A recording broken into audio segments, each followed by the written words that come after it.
লা ইলাহা ইল্লাল্লাহ, লা ইলাহা ইল্লাল্লাহ, লা ইলাহা লা ইলাহা ইল্লাল্লাহু মুহাম্মাদুর রাসূলুল্লাহ। সকলে বলেন সাল্লাল্লাহু আলাইহি ওয়াসাল্লাম। এ মুসলমান, আমি আপনিও কি জান্নাতে যাইতে চাই কি চাই না?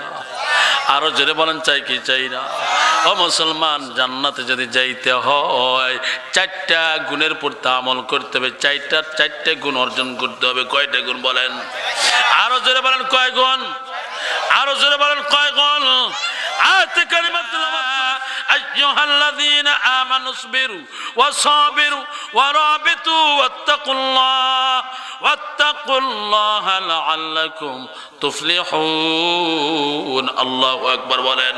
হে মুসলমান, নড়াচড়া করবেন না, খবরদার। হে মুসলমান, আমরা আপনারা কার গোলাম? জোরে বলেন, আরো জোরে বলেন, কার গোলাম? আল্লাহ তাবারক ওয়া তাআলা বলেন, বান্দা বান্দি, ইমানদার মুমিন বান্দা বান্দিরা, তোমরা যদি জান্নাতে যাইতে চাও চারটি গুণ অর্জন করতে হবে। কয়টা গুণ? জোরে কোন, আরো জোরে বলেন, কয় গুণ?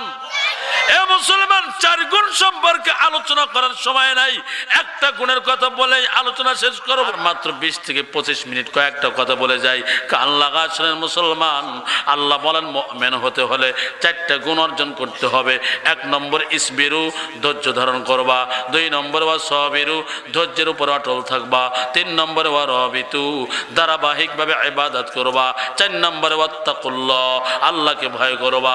ও মুসলমান, এ মুসলমান, এই চারটে গুণ তুমি যদি অর্জন করতে পারো, আল্লাহ বলেন লাআল্লাকুম তুফলিহুন, সফল কাম বান্দা হইয়া বিজয়ের মালা পইড়া তুমি বান্দা বান্দি আল্লাহর জান্নাতে যাবা। আরো জোরে বলেন সুবহানাল্লাহ। এর মধ্যে একটা গুণের কথা বলে যায়, ওয়াত্তাকুল্লাহ।